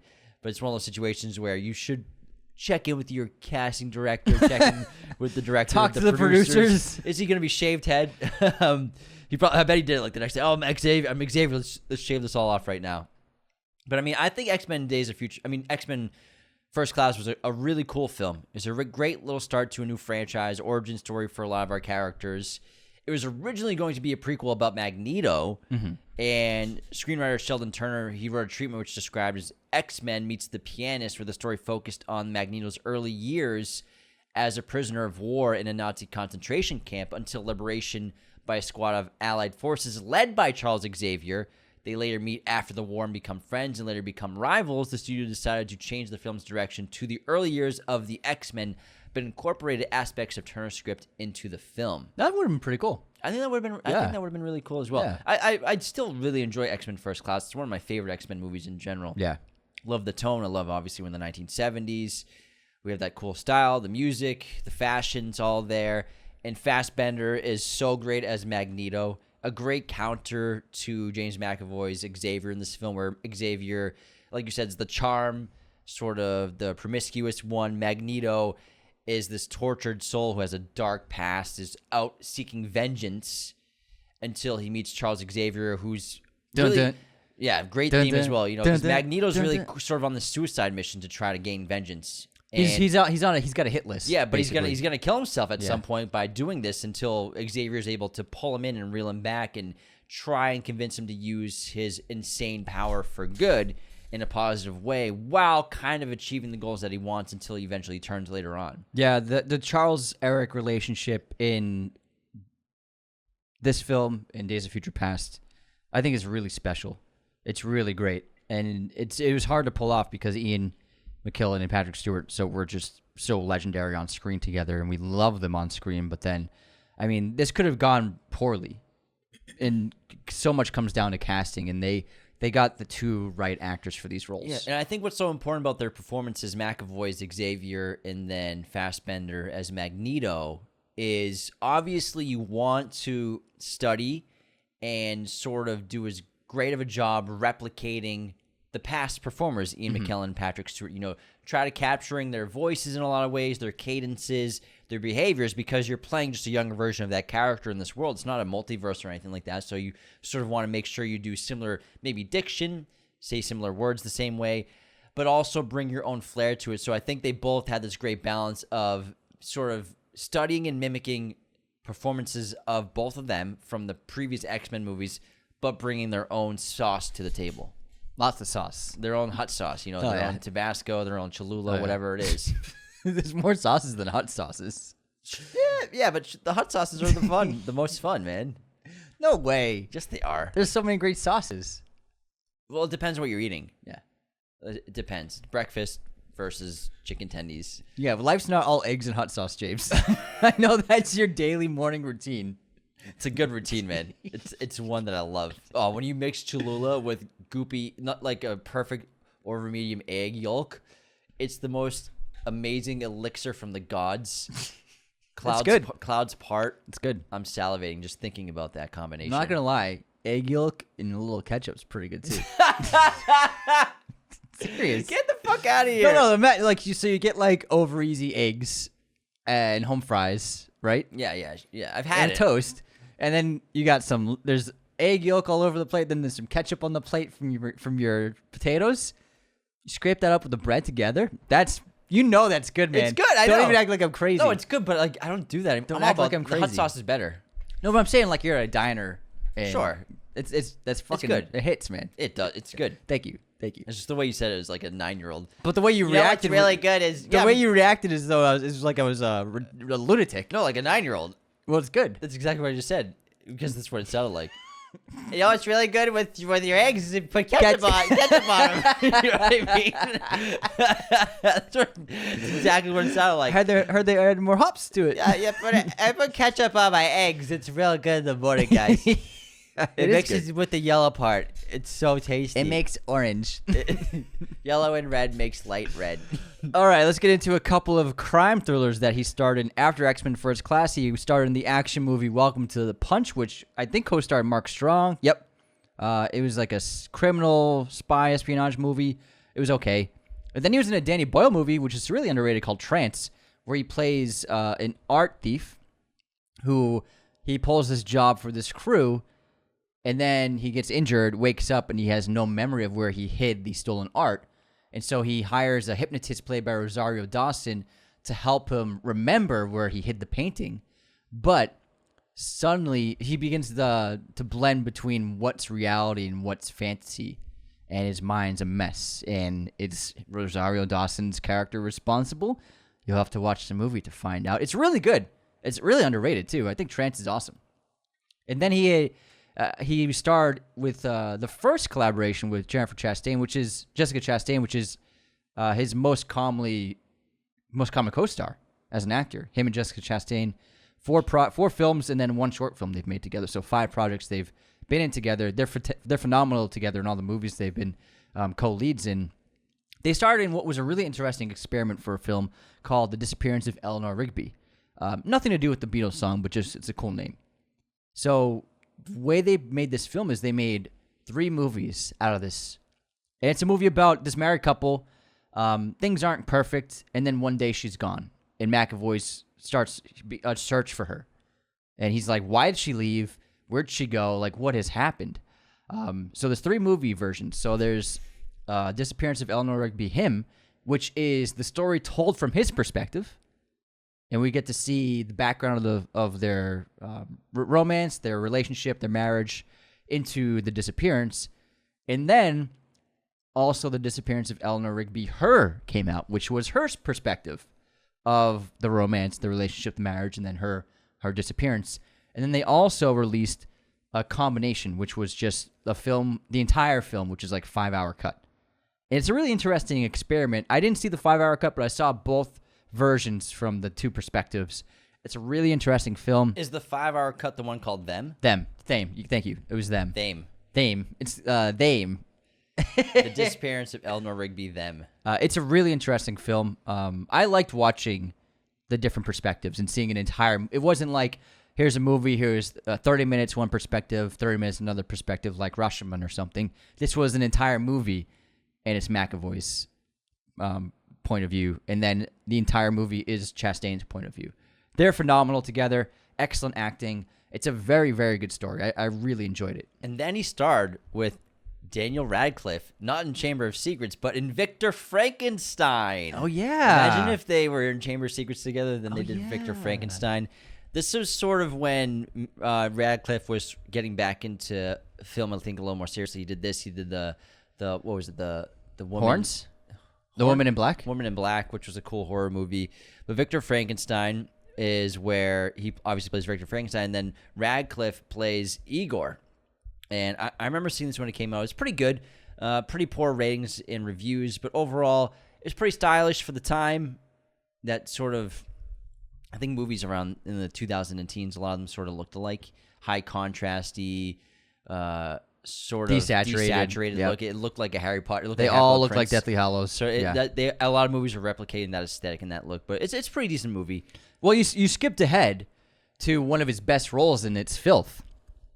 Oh, well, yeah, that's right. See, 2013, he won the Scottish BAFTA, and this is essentially a contemporary version of Naked, the Mike Leigh film starring David Thewlis. And James McAvoy, it's not the same movie, but it has the same concept, I think, where he plays a detective who is corrupt, vulgar, cruel, violent, and a terrible human being. It's based on a novel, and he's fueled by past trauma, and he's bipolar, and he's seeing things. He's an absolute fucking mess, and he's twisted. He's a messed up dude, and it's also very funny. It's like if Naked was funny, and he's amazing in this role. I think this is honestly one of his best performances as an actor. Highly underrated film. It's got an okay rating, so 7 rating on IMDb. I think it's much better than that. It's a really cool movie.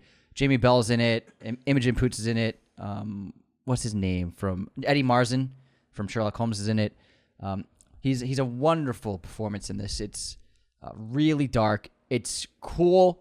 It's hilarious, but it's really vulgar and messed up. It's not PC, so it's not for everyone. But if you want to check out something that McAvoy's done that most people don't really know about, Filth is definitely a movie I recommend watching for some of his best work as a performer. Seriously. Yeah, it's a funny movie. It's pretty good. I feel like Filth had a much better trailer than it had an overall film. I think the trailer was terrific. I was just a bit underwhelmed from the movie. I remember seeing it. I'll tell you why. Tell me the trailer why. billed it as a comedy. I guess that's a good point. It's funny, but it's not a comedy. Yeah, the trailer has him like giving that little kid the finger and stealing the balloon. It's fun. The trailer's fun. The movie's not fun. The trailer feels like Train Spotting. Yes. That's the problem. But the movie's more like Naked. Yeah. That's the thing. You've brought that up a few times. I'm just saying. What?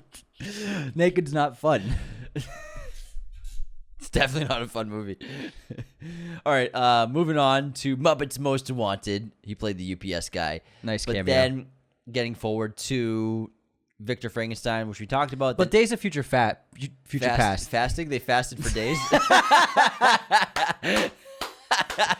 Probably my favorite X-Men movie. Yeah, it's phenomenal, man. He's great. This is where Charles Xavier becomes the Charles that we all know. Suits up, Cerebro, everything. Yeah, I love the long hair. I love he's an alcoholic, and he's having trouble dealing with what's happened to him in the past. I really adore his performance as Charles because it was so not what we were expecting. And it was McAvoy's idea to have the long hair, to have him look like he was like a weed-smoking hippie.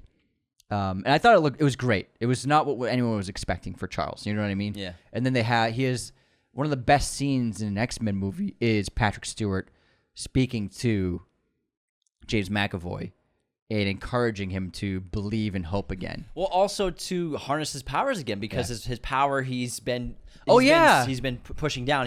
He's been using a chemical he developed to not use his powers because Beast is like helping him concoct it. Yeah, so they're concocting that serum so that he can live without his powers and puts them away.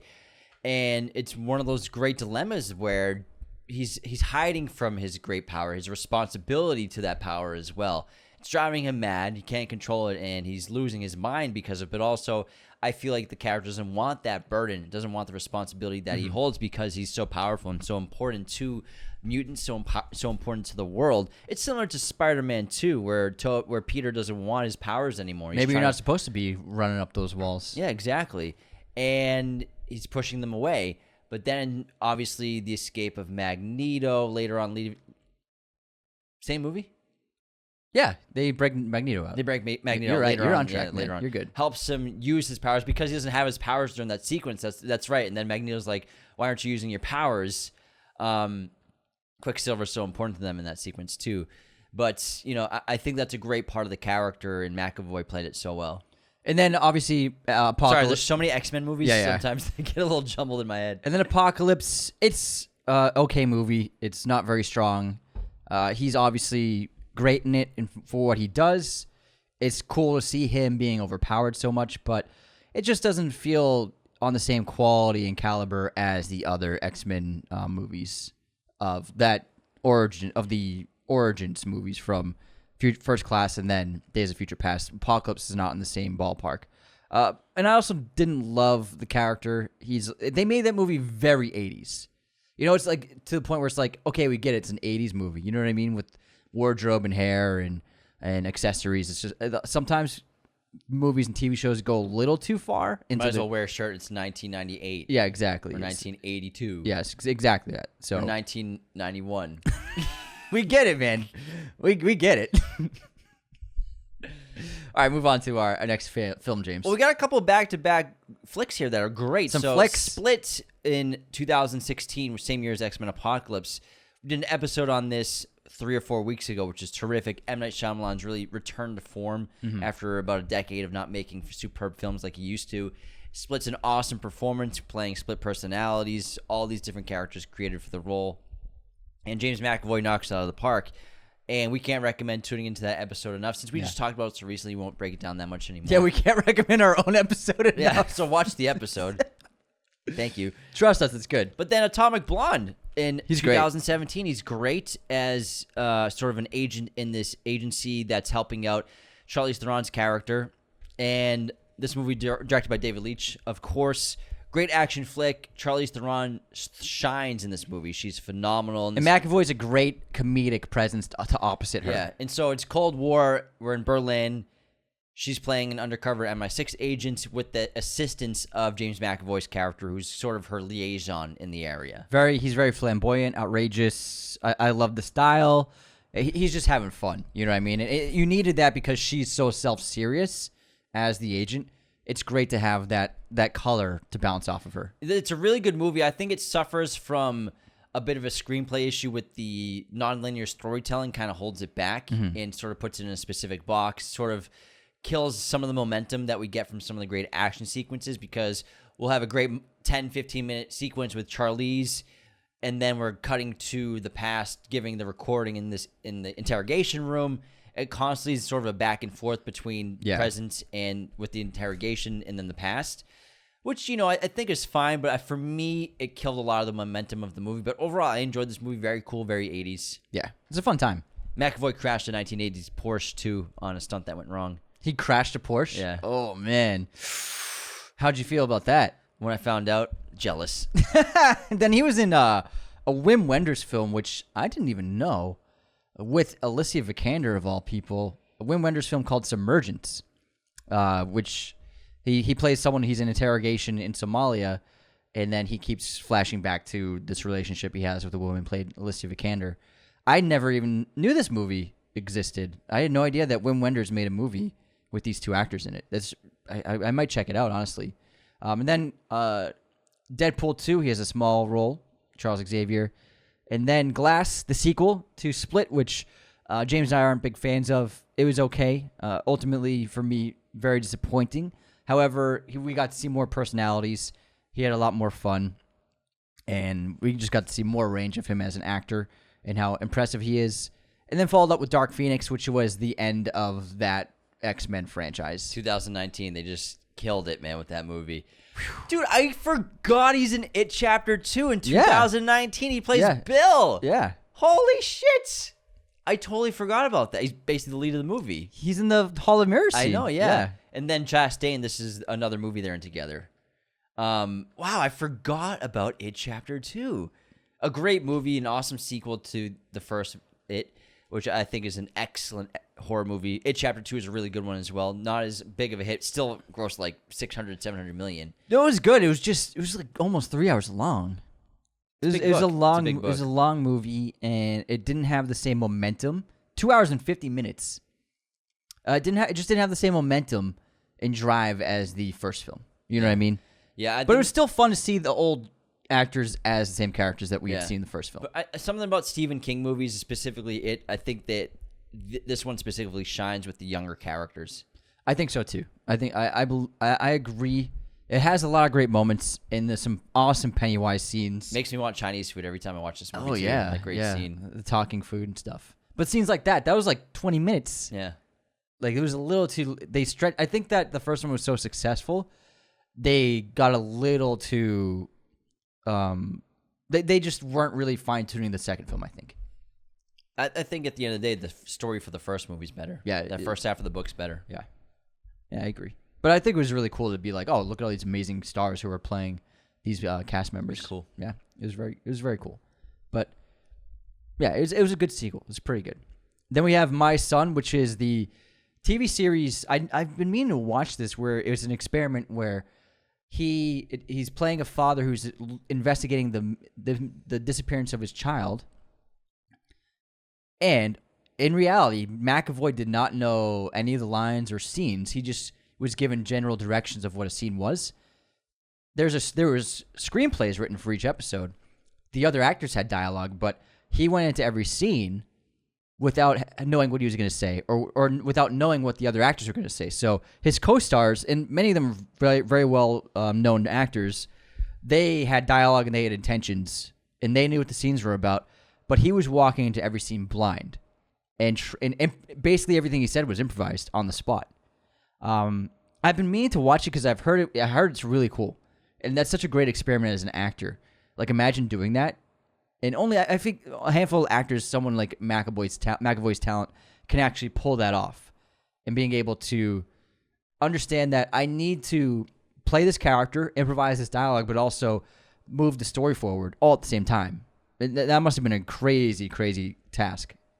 Moving on to 2022, he played himself in The Bubble, which was a movie about a bunch of actors who are obviously during lockdown stuck in a hotel bubble and are trying to complete a film during the pandemic, written and directed by Judd Apatow, which is one of the more poorly rated movies of the last several years. Just a 4.7 on IMDb. He plays himself in this, James McAvoy. I watched a few clips and I was like, this actually happened? Yeah. Pedro Pascal's in this. Karen Gillian. Good cast. Some great cameos, too. I'm like, damn. I think on paper it was probably a better idea than the execution, it seems like. Yeah. And then actually he got back into doing television for streaming, but also into a podcast series, The Sandman. Before they made the Sandman TV show for Netflix, James McAvoy voiced the lead character Morpheus in the Sandman podcast series, which ran from 2020 to 2022, doing 34 episodes, which is very cool. He had a cameo as a voice for the golden-haired man in the series in 2022 as well. But then he got into his Dark Materials, which was a huge hit for a few years. He's great in his Dark Materials. He plays Lord Asriel, and he's in a little bit of the first two seasons, but then he really comes into the fold of the story in the third season. His Dark Materials is a really great adaptation of the books. It's so entertaining. It's really well cast. He's fantastic, and his character evolution is really interesting. He goes from someone who's he's fueled by the right reasons. He wants to change the world. He wants to get rid of those in power who are stifling freedom and free thinking. He's an academic, but also a soldier, and he's someone that is inspiring, but also he has a hubris of ego, and he's in it for the right reasons, but he's going about it the wrong way. He's not. He's being very selfish in a lot of ways, and in the third season, he comes to discover that, and he comes to terms with his mistakes and the ways he's been going about his missions. It's a really great performance. He's phenomenal. Whenever he pops up in episodes, he's only in a handful of episodes in the entire series, but when he's in an episode, it brings it to another level. You know what I mean? But it's a great adaptation. If you haven't seen his Dark Materials, I highly recommend checking it out. HBO Max. And then in 2023, he played Pontius Pilate in the Book of Clarence, opposite Lakeith Stanfield, directed by James Samuel. And then I haven't seen this movie yet. I haven't seen it yet. I meant to see it. I just forgot about it. I totally forgot about the Book of Clarence. And then obviously Speak No Evil, his most recent release, which just hit theaters, which we cannot recommend enough. Yeah. And, James McAvoy is only 45 years old, and he's really just getting so many big roles, and I think Speak No Evil is going to be huge for him as well going forward. And again, just an interesting actor. So many great choices for his career. And he's in pre-production on his directorial debut, California Schemin', which we've talked about on the show, where it's about the Scottish rap group of this duo of rappers who pretend and lie about being from California and then find fame in Scotland, which is based off a true story. So he's directing that. He just sold it. He just sold. They haven't even filmed it yet. No, but he sold it. Okay. Yeah. They like the studio's helping. Gotcha. And then he's in post-production on 2 acting roles. The first film is Control. It's about a troubled doctor who wakes up one morning to the sound of a mysterious voice in his head. With his reality now in question, the voice makes a series of escalating demands he must follow, or devastating consequences will unfold. And then also post-production on Turn Up the Sun, which follows 2 couples who arrive at a countryside mansion they booked unknowingly together. They discover strange occurrences during the stay. Down. Cool, man. I'm up for whatever he's in. I'm going to watch it. Oh, and Aisling Franciosi from Speak No Evil is in this as well. Oh, cool. Interesting. I believe this seems like it's an international production. Well, I love this dude. He's one of the best there is, and he's gonna win that Oscar soon. He'll get there. He's only 45 years old. He'll get there. But what a career. Yeah. I mean, what a career this guy's had already. So, a couple of lists. What are your top 5 McAvoy movies? Oh, top 5 McAvoy movies? Hold Yeah. on. Let me pull up his feed real quick. I would say, off the top of my head, number 1, I'm going probably Days of Future Past. Then I would go Atonement. Then I would go Speak No Evil. I think it's that good, guys. It's absolutely phenomenal. Then for number 4, I'll put The Last King of Scotland. And number 5, I'll go with, number 5, I'll say Split. Nice. My top 5 are Atonement, Days of Future Past, Last King of Scotland, Split, and Speak No Evil. Top 5. Good list. Yeah. Mine, same, except rearranged. I also have a list of my favorite acting scenes that he's done. Oh, cool. Let's hear it. So, the advisor scene in Last King of Scotland, and it's when Forrest Whitaker's character is begging him for advice, but he's like, I'm your physician. I'm not a political advisor. Really great acting from both of them in that scene, and it's just like they're bouncing off each other so well. And then the stairway scene in Filth, where he's having an emotional breakdown, and he's sharing the scene with Imogen Poots. Incredible. He goes through a range of brutality and horror to trauma and sorrow and despair to vulgarity. It's incredible the emotional range he has in that scene. And then the scene I mentioned earlier in Days of Future Past, where Stewart's talking to McAvoy, Charles to Charles. I think that's a really powerful moment in any X-Men movie. Then in Split, there's so many great scenes, but for me, I was really impressed with when he's playing Dennis pretending to be Barry. It's like kind of a mindfuck. He's playing a split personality, pretending to be another split personality. And when you watch it on repeat viewings, knowing that, you can see what he's doing. And you can see that he's Dennis pretending to be Barry physically, with his voice, with his face. And that's a tricky scene to pull off as an actor.